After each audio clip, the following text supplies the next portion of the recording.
여러분들 반갑습니다. 잘 지내셨어요? 네. 네. 학문의 9단계 제가 시작한 지 이제는 정말 끝에 왔습니다. 그동안 제가 이 학문의 9단계만 지금 9번째 시작하는데요. 오늘은 최종 복습을 하는 날이 되겠습니다. 모든 공부를 할 때는요, 이렇게 차근차근 공부해오는 것도 중요하지만 그걸 마무리를 짓는 게 참 중요하잖아요. 네. 우리 유종의 미를 거둔다 그러나요? 네. 네. 그래서 우리가 오늘 이 시간에 한번 유종의 미를 거둬서 학문의 9단계에 대한 것들을 좀 우리가 마무리 짓는 시간을 갖도록 하겠습니다.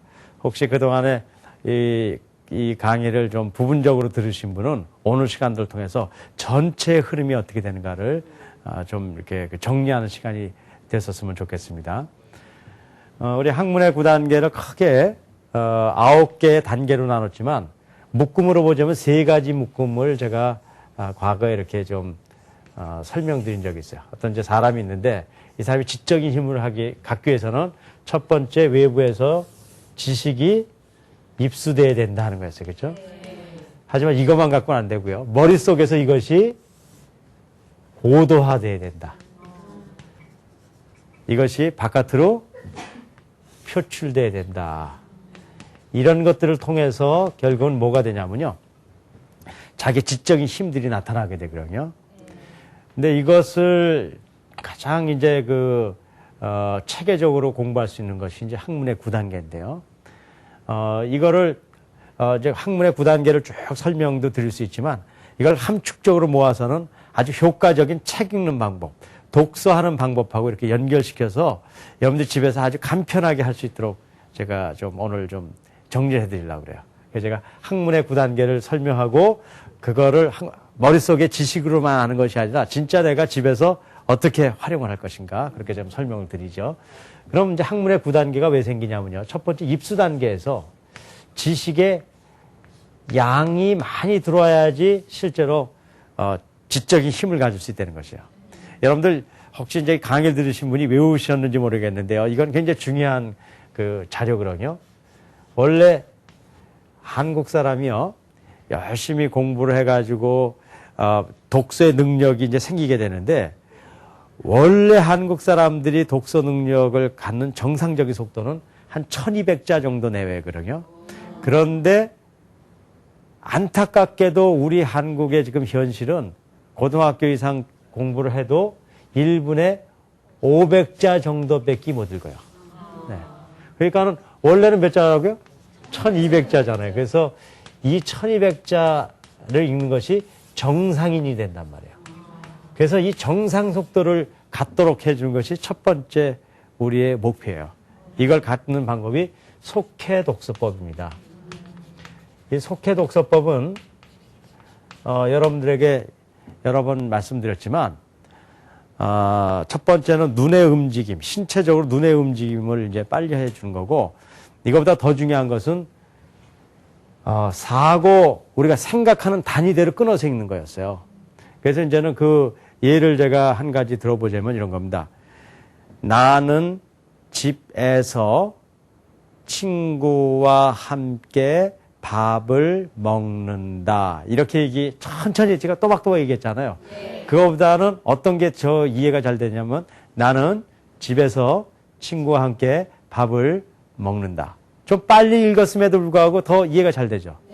근데 더 이해가 잘 되는 방법이 있어요. 나는 집에서 친구와 함께 밥을 먹는다. 그럼 어떻게 돼요? 이해가 잘 되잖아요. 원래대로 얘기하면요.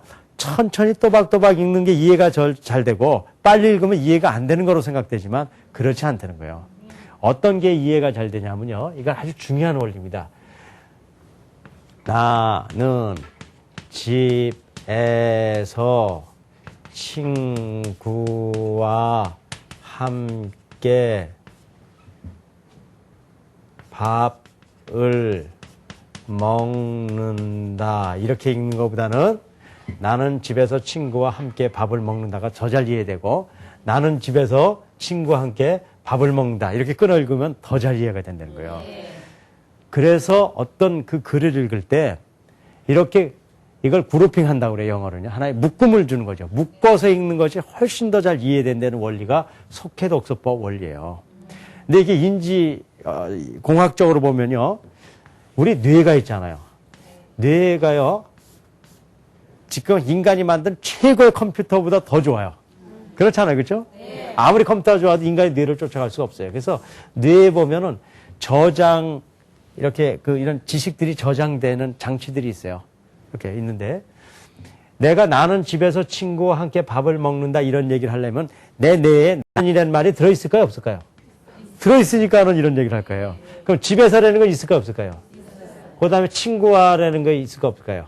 함께도 있고 그다음에 밥을이라는 것도 있고 먹는다 이런 게 있을 거 아니에요. 이런 말이 있으니까 내가 말을 할 수 있는 거예요. 그러니까 이미 머릿속에 들어있어요. 그런데요. 이거를 하나 이렇게 이제 읽어가면 어떤 일이 생기냐면요. 이 말을 하려면요. 방법이 여러 가지 방법이 있어요. 이 6가지가 여기 들어있는데 나는 밥을 집에서 친구와 함께 먹는다. 이렇게 할 수 있어요? 없어요? 거꾸로요. 집에서 나는 밥을 친구와 함께 먹는다. 이렇게 할 수 있잖아요. 그러니까 지금 이렇게 6가지가 들어가 있는데 이 6가지가 나올 수 있는 방법이 굉장히 많아요.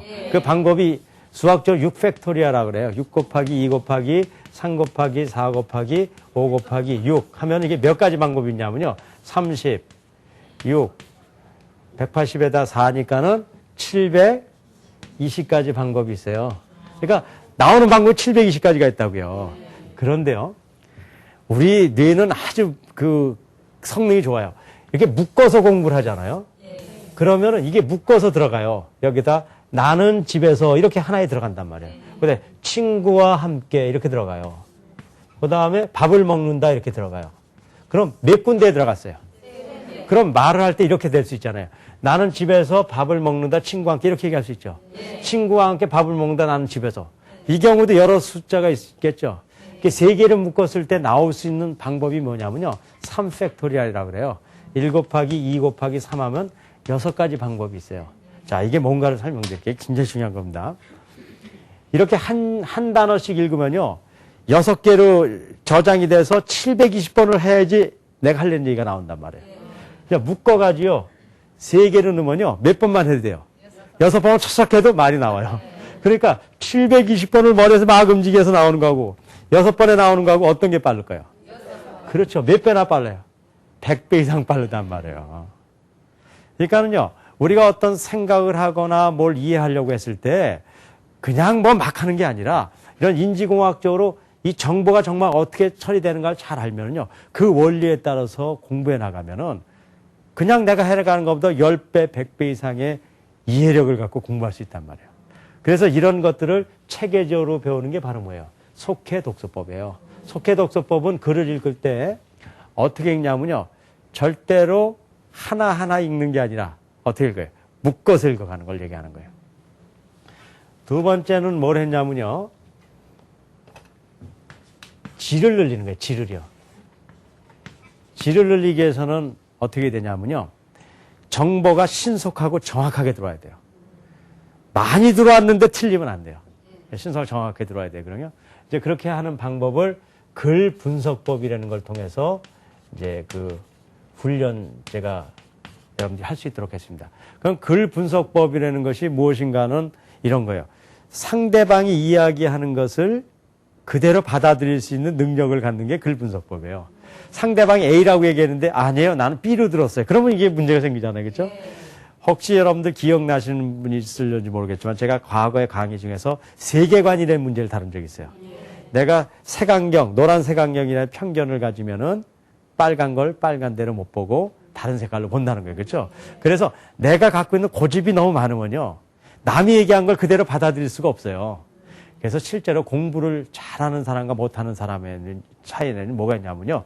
고집을 가졌느냐, 개방성을 가졌느냐의 차이가 있어요. 머리도 있지만요. 그러니까 고집이 심한 사람은요. 남이 걸 있는 대로 볼까요? 못 볼까요? 못 보는 거예요. 그래서 자기는 거짓말인데 거짓말도 모르고 하게 되는 거예요. 하지만 마음을 연 사람들, 그런 사람들이 학문을 하는 거예요. 그래서 학문의 중요한 힘 중에 하나는 개방성입니다. 그래서 우리가요. 마음을 열고 살아야 돼요.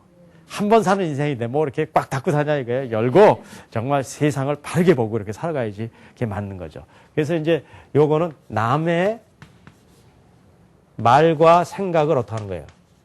그대로 받아들이는 능력을 가져야 돼요. 이 글 분석법이 이제 그 역할을 합니다.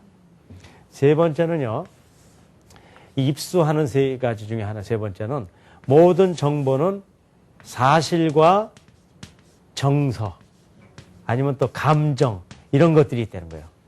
그러니까는 내가 무엇을 얘기할 때는 사실도 포함되지만 그 안에 정서가 들어간단 말이에요. 우리가 시 같은 것들을 보면은요, 아름다운 서정시도 있지만 그 안에 자기가 전하려고 하는 것들이 내포되어 있다고요. 그런 걸 찾아내야 되잖아요. 누가 선물을 줬어요. 근데요, 사실과 정서를 잘 알아야 돼요. 어떤 선물은요, 나한테 대한 감사의 선물일 수 있지만 어떤 때 뇌물일 수 있단 말이죠. 그거 잘못 구별하면 큰일 나요, 여러분들. 뭐 우리는 별로 그런 게 오는 것도 없어서 별로 신경도 안 써도 되지만 하지만 어쨌든 그런 부분에 대해서 우리가 잘 구별할 수 있는 능력들을 갖는 것이 인생을 사는 지혜란 말이에요. 그래서 우리가 글 감상법을 통해서 어떤 사건과 글이 있을 때 거기에 사실과 감정을 구별할 수 있는 능력을 우리가 충분하게 이렇게 가져야 돼요. 네 번째부터 이제 다섯, 여섯 번째까지는 뭘 얘기하느냐 하면요, 바로 고도하는 방법이거든요. 그래서 항상 제가 여러 번 강조했어요, 이 말은요. 우리 지금 한국 사회에서 우리가 갖고 있는 이 지식의 힘에서 우리가 약점 중에 하나가 너무 부분적으로 본다는 거예요.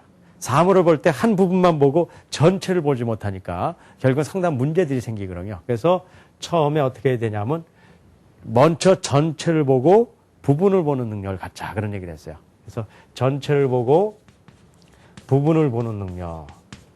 그래서 이거를 하는 방법은 바로 고공학습법과 상관관계 학습법을 가져야 된다, 이런 얘기를 제가 드렸어요. 고공학습법과 상관관계 학습법은 어떤 사물을 봤을 때 높은 고공, 하늘에서 보는 것 같이 이렇게 바라보자는 거예요. 독수리가 먼 데서 보면은 전체를 볼 수가 있잖아요. 그렇죠? 저쪽에 가면 낭떠러지가 있는지 없는지 볼 수 있잖아요. 그렇죠? 그래서 땅을 겨가는 짐승들은 낭떠러지가 저쪽에 있는지 모르고 잘못 가서 떨어질 수도 있단 말이에요. 그래서 우리가 자기의 각 영역에서 열심히 해가는 그런 기능도 중요하지만 멀리서 전체를 보는 그런 능력들을 우리가 길러줘야 돼요. 이런 걸 통해서 내가 갖고 있는 지식이 고도화되는 거예요. 역사도요, 역사의 지식만 갖고는 안 돼요. 그 지식들이 서로 이런 상관관계에 연결된 걸 봐야 되거든요. 우리나라는 토지제도라는 게 있어요. 역사의 토지제도가 굉장히 중요해요. 그거는 시험에 항상 나옵니다. 여러분들도 잘 이게 이해할 수 있다 그러면 아이들한테 도움이 될 거예요. 왜 시험에 나오냐면요, 이런 거예요. 왜 토지제도가 중요하냐면요, 왕이 큰 고난을 가져요. 그럼 어떻게 하냐면요, 토지를 누가 이렇게 관장하고 싶어요? 왕이 관장하고 싶잖아요. 그러니까 귀족들 땅 중에 어떻게 하냐면요, 땅을 뺏는 게 아니라 땅은 땅의 소유권이 있고 거기에 농민들이 이렇게 일을 하잖아요. 그러니까는 땅도 소유하고 농민도 소유하게 되면은 힘이 커질까 안 커질까요? 엄청 커지죠. 그러니까 귀족이 힘이 생기면 어떤 토지제도를 원할까요? 땅도 갖고 농민도 자기네가 관장하고 그런 거래요. 근데 왕이 힘을 가지면 어떤 거로 바꿀까요? 땅에서 이렇게 나오는 건 쓰되 농민은 못 쓰게 하는 거예요. 그래서요, 여러분들 이조 시대에요, 옛날에 그 용의 눈물 해가지고 이조 시대 이성계 얘기 나오고 그런 거, 방언이 나오고 그런 거 한번 보신 적 있어요? 네. 거기에 보면은요, 처음에 나라를 세우면은 나라 세울 때 여러 사람하고 같이 했으니까는 왕의 힘이 강할까요? 안 강할까요? 처음에 안 강하죠. 왜냐? 같이 했는데 내 거라고 그럴 수 없잖아요. 그러니까 공신들의 힘이 강하단 말이에요. 그래서 그 사람들이 모두 가져요. 땅도 갖고 농민도 가져요. 그러다 보니까 거기다가 창만 하나 들리면 그 사람들이 뭐가 되는 거예요? 군인이 되는 거예요. 그래서 사병이라고, 사병이라는 건 개인이 군인을 갖는 거예요. 그러니까 왕이 이제는 방언이가 이제 왕이 된 다음에요, 왕권을 강화하려니까요, 뭘 해야 돼요? 땅의 제도를 바꿔야 되잖아요. 그래서 뭐를 없애길 바라냐면 사병혁파라 그래요. 사병을 없애려고 그러는 거예요. 그러려니까 토지제도를 바꿔야 되잖아요. 그러니까 토지제도가 바뀌는 걸 가만히 보면은요, 뭘 알 수 있어요? 왕의 힘이 센지, 귀족의 힘이 센지, 얼만큼 나라가 안정된지 그걸 다 알 수 있단 말이에요. 그래서 토지제도 같은 걸 보는 거예요. 그런 상관관계들을 잘 살펴보면 역사의 흐름을 볼 수가 있단 말이에요. 토지제도도 아무리 공부 많이 하더라도 지금 같은 상관관계를 모르면은 실제로 역사의식을 못 갖는 거란 말이에요. 그래서 우리가 이런 역사의식을 갖는 그런 고도화된 힘을 배워야 된단 말이에요. 그 다음에 이제 개념을 심화할 줄 알아야 돼요. 개념 심화라는 건 뭐냐면요. 어떤 경우 책을 이렇게 읽어보면 다 아는 것 같지만 실제로 아는 게 아니라는 거예요. 여러분들 남에게 관용을 베풀어야 된다 그렇게 얘기하잖아요. 그럼 다 뭔지 알 것 같잖아요. 근데 실제로 관용이 뭡니까 물어보면요. 글쎄요. 그 용서하는 것 같기도 하고 뭐 이렇게 얘기한단 말이에요. 여러분들 남과 정말 바른 그 관계를 맺어야 되는데 그렇게 하기 위해서는 서로 중용의 도를 취해야 됩니다. 그런 얘기 합니까 안 합니까? 근데 중용이 뭔데요? 그러면 글쎄요. 이게 아는 것 같은데 그 얘기 뭐냐면요. 우리가 일반적으로 안다고 생각하지만 실제로 보면은 모르는 게 있어요 없어요? 그러기 때문에 너무나 많단 말이에요. 그러기 때문에 우리가 서로 대화가 안 되는 거예요. 왜냐하면 나는 중용을 취합시다. 그래서 다 좋아요 그랬는데 생각하는 중용이 어때요? 다 틀려요. 그러가 뭔지도 몰라요. 그러니까 중용을 취할 수 있어요? 못 취해요? 뭔지도 모르고 다 틀린데 어떻게 취해요? 그러니까 안 되는 거예요. 그러니까 이 지식이 정말 힘을 발휘하고 고도화되기 위해서는 중용이라는 걸 배웠으면 중용이 과연 무엇인가를 깊이 생각하고 개념을 심화해서 그것이 뭔가를 알았을 때 그 일을 할 수 있단 말이에요. 지금 제가 이런 교육에 대한 이런 강연을 왜 합니까? 저는 교육이 이제는 좀 더 과거보다 더 좋아져야 된다고 봐요. 그런 걸 우리가 교육 개혁이라 그런단 말이죠. 그럼 많은 사람들이 교육 개혁을 원합니까? 안 원합니까? 너무 원하죠. 학부모도 원하고 국가도 원하고 그래서 지금 교육 개혁을 1차, 2차, 3차 세에서 지금 몇 차까지 왔어요? 5차는 옛날 얘기예요. 벌써 7차까지 왔어요. 7차 개혁 과정 중에 있어요. 그런데 8차를 또 해야 되잖아요. 그렇죠? 그만큼 어렵단 말이에요. 안 되는 이유가 뭔지 아세요? 개념 심화가 안 돼서 그래요. 교육 개혁을 하자는 얘기는 다 해요. 하지만 교육 개혁이 진짜 뭔데요? 그러면요. 그거 자신 있게 얘기하는 사람이 있습니까? 없습니까? 다 자기 나름대로 다른 얘기를 하는 거예요. 그러니까 교육 개혁을 하겠다고 모였는데 다 자기 나름대로 다른 생각을 하니까 개혁이 되겠어요? 안 되겠어요? 안 된단 말이에요. 그렇기 때문에 아는 것 같더라도 그것이 뭔가 깊이 심화할 수 있는 그런 훈련들을 해야 돼요. 그래서 제가 이 학문의 9단계에서는 개념 심화 학습법이라는 거를 훈련했었어요. 이제 이런 훈련들을 해야 된다는 겁니다. 5번째는 뭘 해야 되냐면요.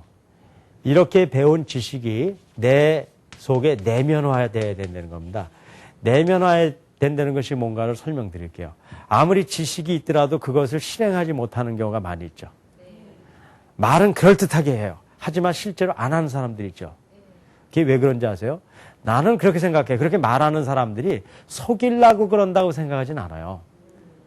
우리 아이들이나 부모들도 마찬가지예요. 내가 우리 아이들을 위해서 이렇게 해야 되겠다고 각오 여러분들 하십니까? 안 하십니까?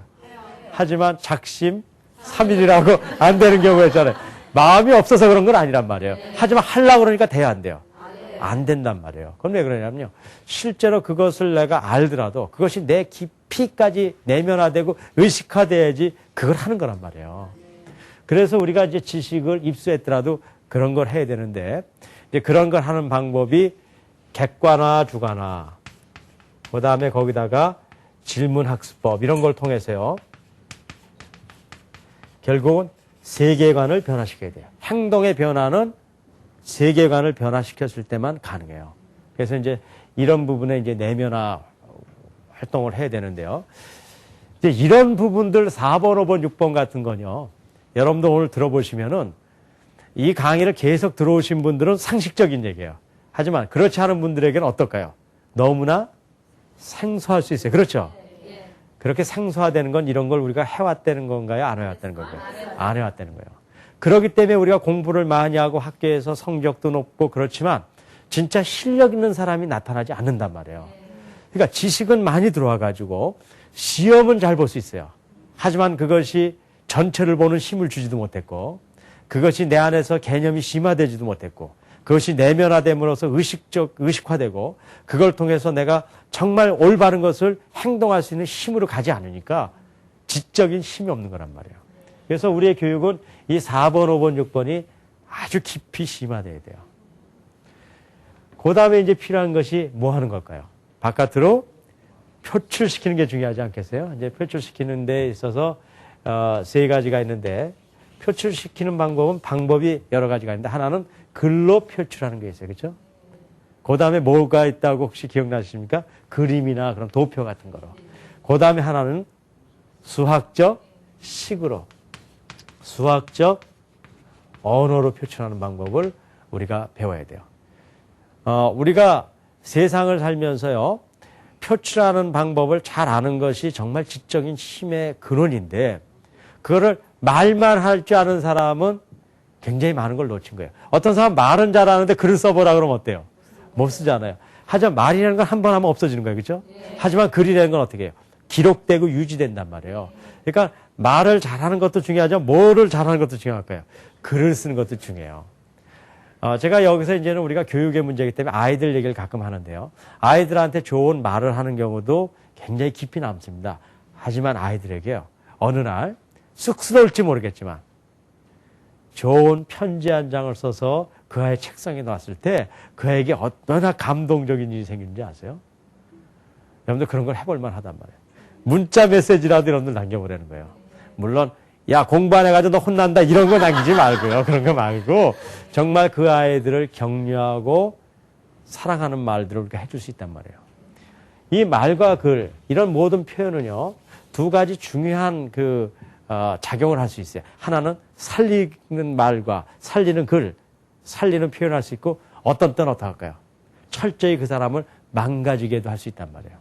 여러분들 우리가 당하는 많은 상처들이요, 우리의 경험과 우리의 삶을 통해서 상처가 오지만 실제로 우리 마음에 오는 가장 큰 상처는 뭔지 아세요? 말에서 온단 말이에요. 한마디 뱉어버린 말이요, 그 사람 인생을 정말 힘들게 만든단 말이에요. 그렇기 때문에 우리가 정말 우리가 갖고 있는 이런 내면적인 어떤 것들을 외부로 제대로 표현할 수 있는 이런 글로 표현하는 방법, 그림으로 표현하는 방법, 수학적 언어로 표현하는 방법들을 우리가 여태까지 훈련하고 배웠어요. 이것이 학문의 9단계예요. 그래서 이제 여러분들 이 부분들은 이제 쭉 이 강의를 들으시면서 이제 아셨다고 제가 생각하고, 오늘 이 시간에는요, 이런 것들을 아는 거로 갖고는 안 되잖아요. 우리 삶에 어떻게 돼요? 이것이 적용돼야 된단 말이에요.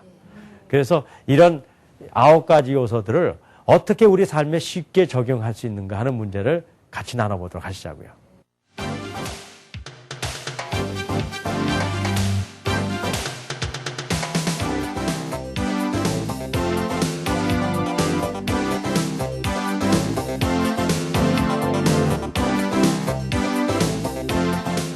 학문의 9단계를요, 현실적으로 우리가 사용하기 위해서 가장 좋은 방법은 독서를 시작하는 겁니다. 여러분들 이미 독서들을 하고 계세요? 안 하고 계세요? 왜 웃으세요? 책 안 읽으세요? 네. 책을 안 읽으셨다 그러면 지금부터 읽어가기 시작하자고요. 왜냐하면 우리가 지력이 필요하다는 건 이해하시죠? 근데 지력을 줄 수 있는 가장 좋은 방법의 하나는 독서예요. 그리고 독서를 해야 될 이유가 여러 가지가 있지만, 우리가 이 세상에서 닥치는 많은 문제들을요, 해결하기 위해서는 경험이 많은 게 가장 중요해요. 그런데 우리는 짧게 사는 인생이기 때문에 모든 경험을 다 할 수가 없어요. 그랬을 때 어떤 경험을 해야 되냐면 간접 경험. 남이 해봤던 경험을 잘 보면은 지혜로워진단 말이에요. 근데 그 방법 중에 하나는 독서를 하는 것이에요. 끊임없이 독서하는 사람은요, 자기의 삶을 망칠 수가 없어요. 여러분들, 우리 많이 하신다고 생각하지만 지금부터 우리 다시 독서를 합시다. 네, 그래서 독서는 어떤 책을 갖고 하면 좋을까요? 네, 그냥 여러분들이 그냥 손쉽게 붙들 수 있는 책이면 돼요. 네, 그러니까 뭐 독서를 특별하게 해야 돼서 뭐 굉장한 책을 구입하실 필요 없고요. 여러분도 손쉽게 부닥치는 책들 보면 좋고요.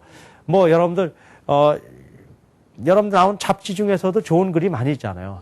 근데 이제 잡지 중에서도 별 볼 일 없는 것도 있죠. 네, 그런 건 좀 넘기시고, 그런 거 독서한다고 하지 마시고, 그냥 시간을 죽인다 그러죠. 영어로 킬링하는 거고, 실제로 독서라는 건 좀 이렇게 의미가 있는 글들이요. 그런 책들 많이 팔잖아요. 그러니까 뭐 이렇게 좋은 책들을 해서 독서를 하는데요.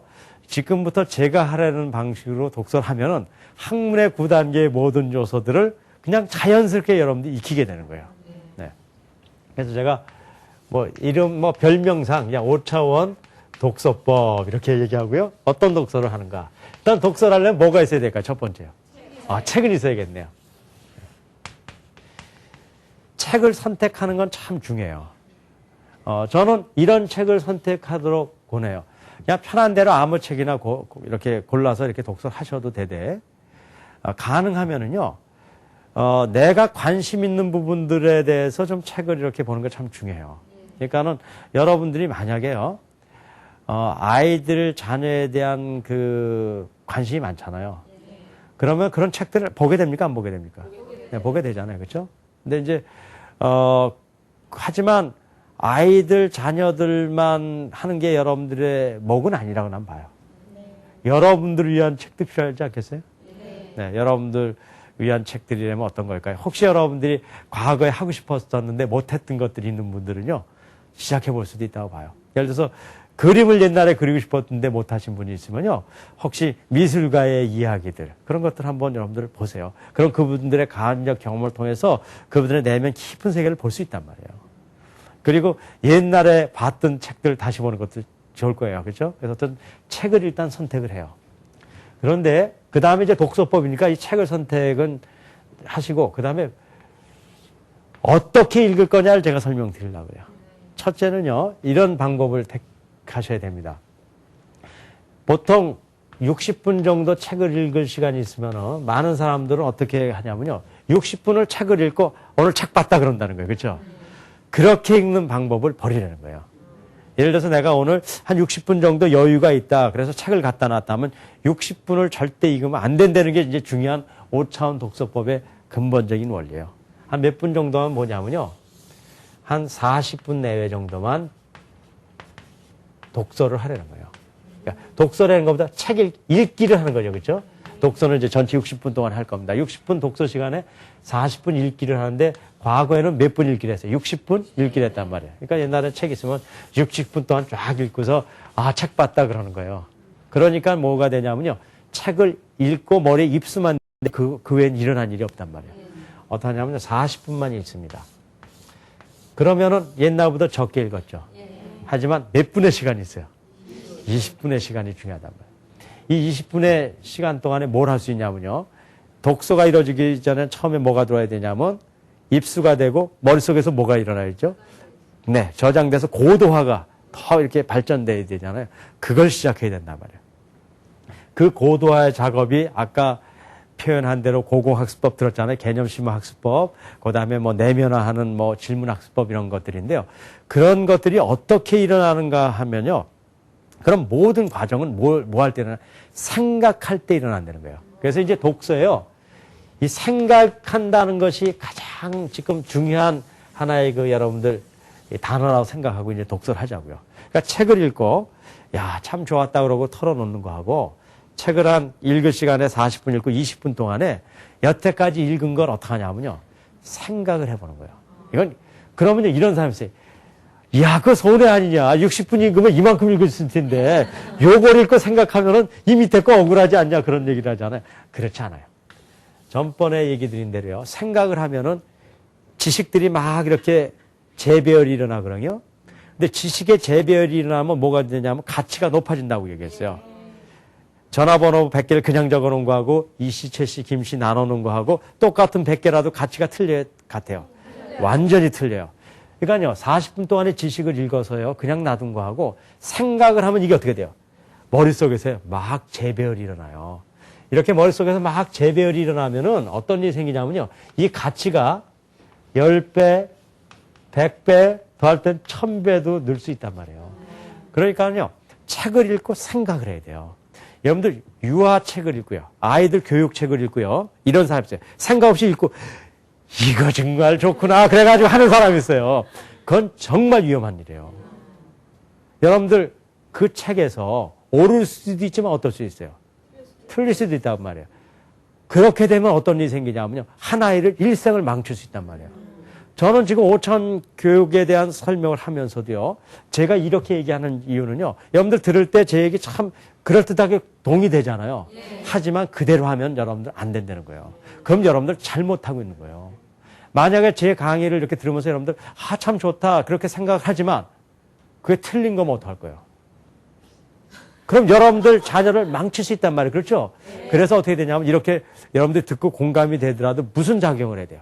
생각하는 거예요. 이것이 갖고 있는 모순점은 없는가? 이것이 갖고 있는 장점은 무엇인가? 이거 갖고 있는 단점은 무엇인가? 물론 이것이 참 보편적으로 좋은 거지만 우리 아이들한테 과연 맞는 얘기인가? 이걸 생각해야 된단 말이에요. 근데 우리 생각이 없는 거야. 좋다 그럼 다 해. 그러면요.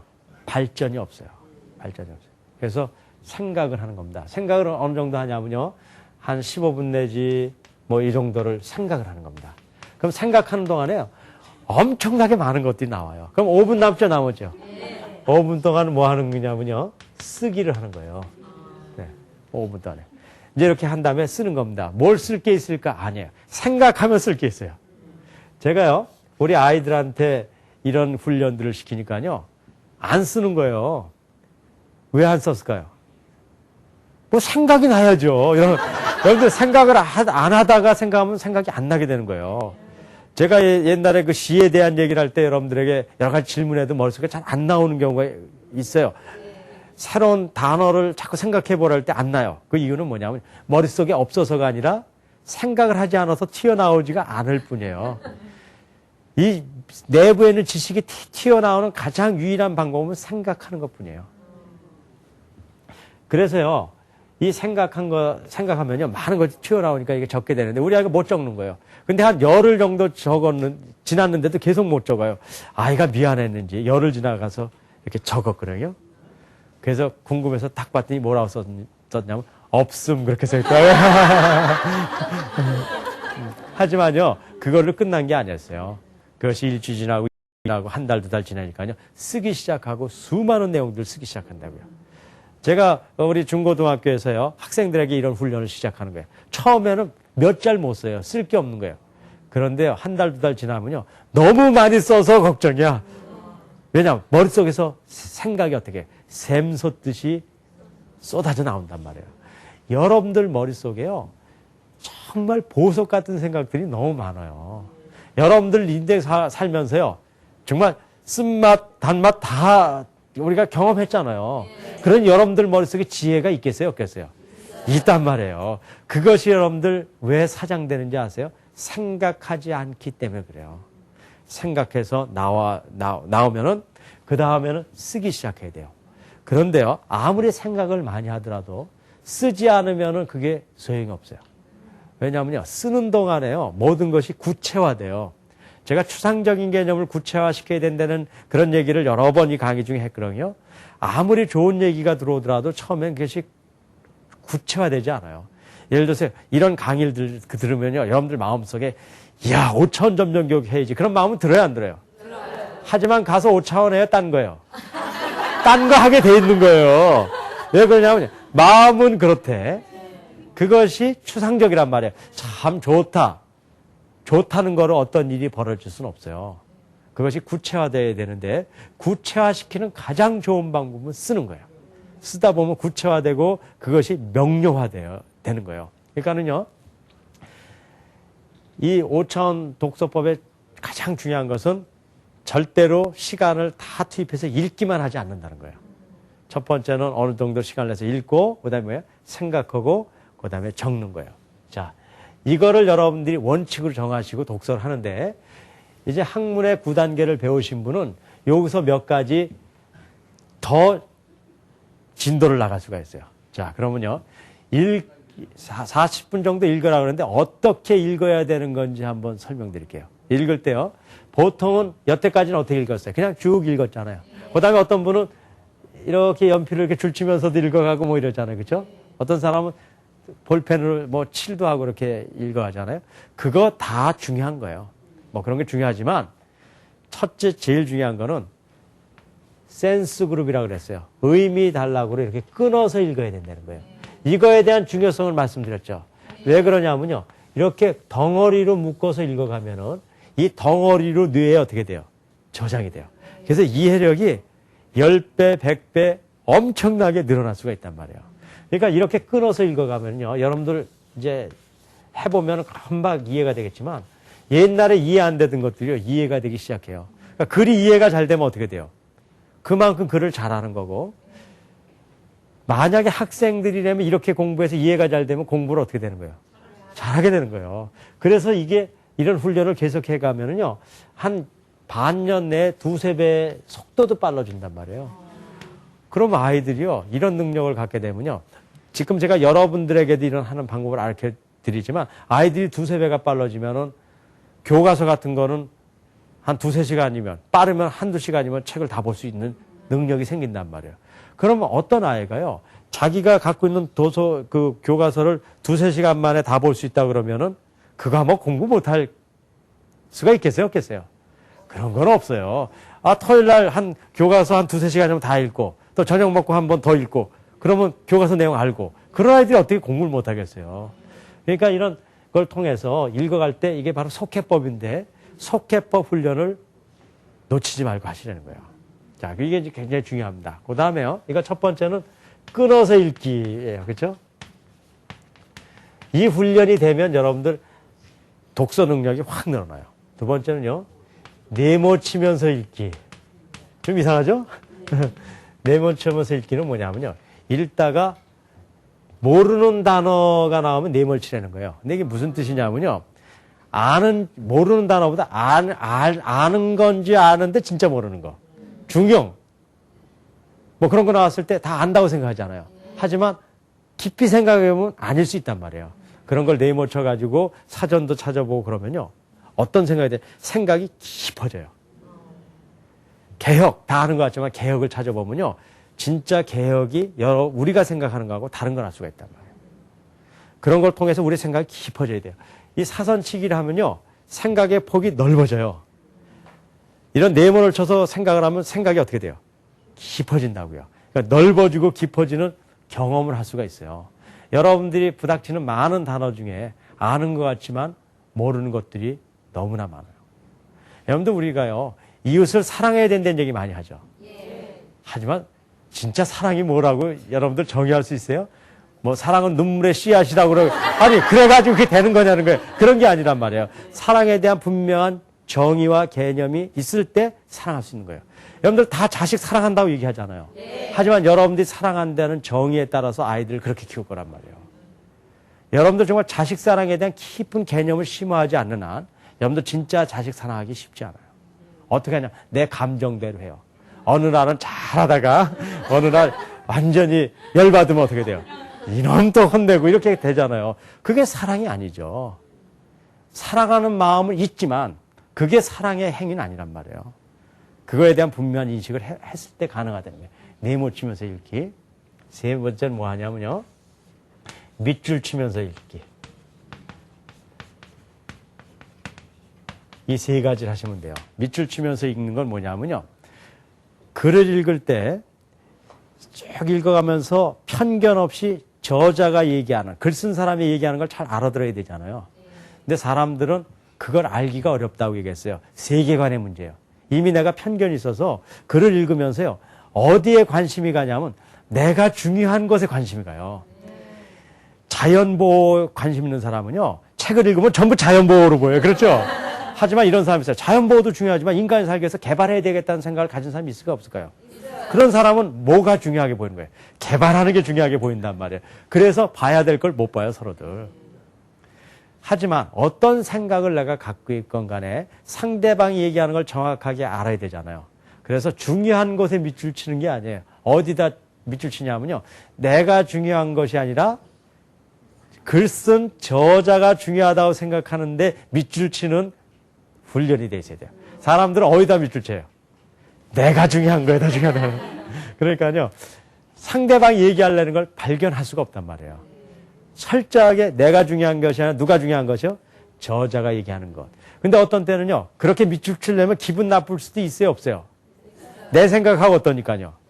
다르니까요. 기분 나빠도 밑줄을 쳐야 되는 거예요. 그래야지 누구 생각을 아는 거예요? 저자의 생각을 알잖아요. 어떤 사람은 기분 좋은 데만 치면은요, 저자의 생각을 알 수가 있을까요, 모를까요? 몰라요. 그럼 오해해요. 그리고 잘못된 생각을 한단 말이에요. 여러분들이 아이들 얘기할 때요, 여러분들 기분 좋은 얘기만 귀에 담아 들으면 절대로 안 돼요. 아이들이 얘기하는 기분 나쁜 얘기도 여러분들이 받아들여야 돼요. 그게 바로 누가 얘기하려는 거예요? 상대방이 얘기하려는 거죠. 여러분들 남들과 친구를 만나거나 이렇게 아는 사람과 만났을 때 뭐만 들어오기가 쉬우냐면요. 자기 이렇게 칭찬해 주는 거. 아이고, 누구 엄마 이렇게 어떻게 이렇게 똑똑하고 뭐 어떻게 이렇게 해요. 그래, 뭐 좋은 얘기만 들으면 그건요. 자다가도 생각이 나요. 근데 정말 나한테 필요하면서도 기분 나쁜 건 어때요? 안 들어요. 없는 거로 하는 거예요, 없는 거로. 그건 안 된다는 거예요. 비록 기분 나쁠지라도 거기에 밑줄 치고 그걸 들을 줄 아는 사람이 지적인 힘을 가진 사람이에요. 그래야지 내가 나를 더 발전시키는 거 아니에요?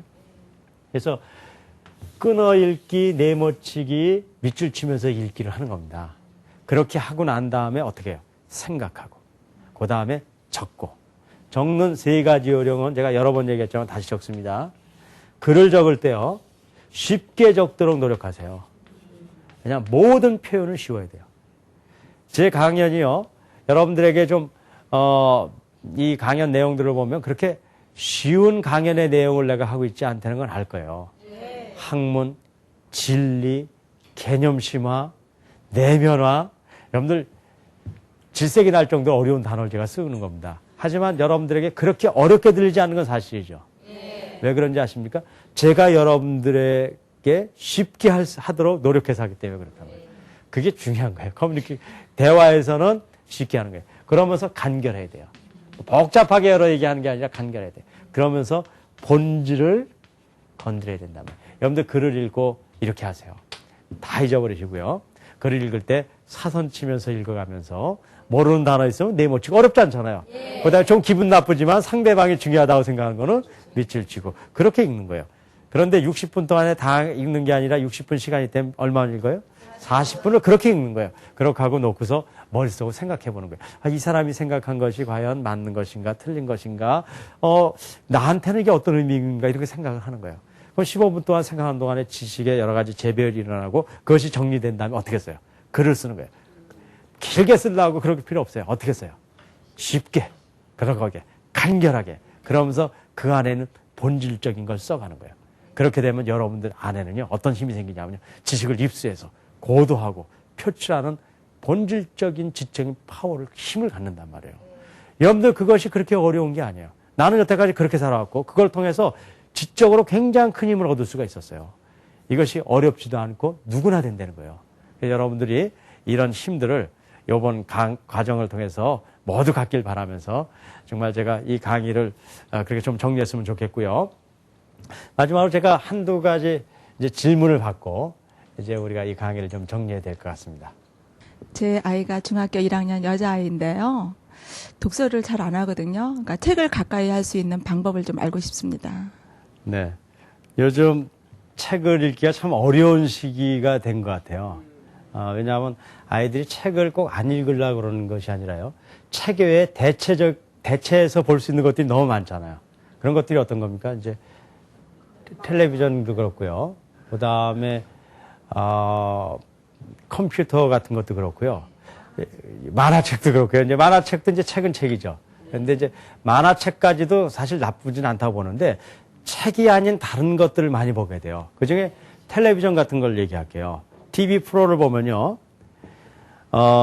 책하고 TV하고 똑같은 정보가 오는 건 사실이에요. 근데 근본적인 차이가 2개 있어요. 첫째 뭐냐면 TV는요. 정보를 우리한테 이렇게 주면서 어떻게 돼요? 우리가 그걸 가지고 생각할 수 있는 여유가 있을까요? 없을까요? 거의 없단 말이에요. 그렇죠? 그냥 보는 대로 따라갈 수밖에 없단 말이에요. 특별히 이런 뭐 교양 프로 같은 건 또 괜찮단 말이에요. 그냥 이렇게 연애 그런 거 같은 거 보면 아이들이 어떤 뭐 판단할 시간이 없잖아요. 그대로 이끌어 간다고요. 그래서 그렇게 책을 안 보고 그런 것만 본 경우에는 어떻게 되냐면요. 자기 자신의 판단력과 결단력이 상당히 약화되어 있어요. 근데 책은 어때요? 많이 생각해야 된다고요. 어쨌든요. 그래서 책이 중요하다는 건 사실인데 문제는 아무리 중요하다 하더라도 안 보면 소용이 없잖아요. 안 보는 이유가 뭘까요? 모든 건 원리가 이유가 있어요. 재미없으니까 안 보는 거죠. 네. 그래서요, 우리는 책을 읽으면 꼭 아주 심각한 책만 읽게 해주려고 그러잖아요. 그렇게 할 필요 없다는 거예요. 재미있는 책부터 읽힐 필요가 있어요. 난 만화도 좋다고 봐요. 근데 이제 만화들 중에서도요, 너무 이렇게 쓸데없는 만화 말고요. 저는 뭐 역사를 잘 써놓은 만화책 같은 경우는 너무나 좋아요. 실제로 그런 책을 통해서 깊이까지 역사의 관점을 볼 수가 있어요. 좋은 작가가 쓴 만화는요, 어떤 책보다 더 큰 능력을 발휘도 합니다. 자, 제가 그래서 만화책을 꼭 보라는 얘기가 아니라 만화까지도 포함해서 아이들이 재미있으면서도 유익한 책이 실제로 존재해요. 그래서 책을 재미있게 해줘야지 중요하니까는 무조건 보게 만들려고 해서는 성공하지 못한다고요. 근데 사람이요, 버릇이 되면은 그걸 하게 돼요, 안 하게 돼요? 만화가 되건 뭐가 됐건 좋은 책을 많이 읽어서 책에 대한 재미를 느끼면은 그다음부터 책을 보게 된다고요. 그래서 여러분들이요, 노력을 좀 이렇게 해보시면은 아이들에게 너무 이렇게 그 책에 대한 그 지겨움을 갖게 하지 마세요. 특별히 애들이 책을 지겨워하는 이유는 교과서 때문에 그래요. 사실 교과서 안에요, 좋은 내용이 너무나 많다는 거 알고 있죠. 하지만 교과서 안에 있기 때문에 안 받아들여요. 그만큼 우리가 사실은 책의 즐거움을 우리가 못 준 거죠. 하지만 저는 이번 기회를 통해서 어떻게 됐건 간에 책을 읽지 않고서는 지적인 힘을 기르기는 어려워요. 그래서 아이들을 뭐 그런 거에서 야단치기보다는 재밌는 것부터 이렇게 시작을 해서 어쨌든 어떤 책이 되건 책의 즐거움. 책의 즐거움이야말로 인생의 즐거움이기도 해요. 왜냐하면 얼마나 많은 경험을 할 수가 있어요. 제가 과학자가 된 데는요, 옛날에 과학자들의 책을 많이 읽었거든요. 너무너무 되고 싶은 거예요. 그런 꿈을 갖다 보니까요, 과학자가 되는 거예요. 실제로요, 저는요, 우리 아버님이 과거에 만주에서 교육 활동을 하셨고, 또 우리는 이북에서 이렇게 피난 내려온 집안이거든요. 이북에서도 교육 활동을 하셨고, 한국에 내려와서도 교육 활동을 하셨어요. 사실은요, 저는 교육자가 되려고 마음을 가진 적이 없어요. 하지만 그런 간접적인 경험들이 오늘 제가 이 앞에 있게 만들거든요. 그러니까 책이 되건 뭐가 되건 간접 경험을 통해서 우리의 삶을 값지고 기름지고 풍부하게 하는 것입니다. 그래서 우리가 그런 좋은 책을 읽고 지적인 힘을 갖는 우리 모두가 되길 바라면서 오늘 강의를 마치도록 하겠습니다. 감사합니다.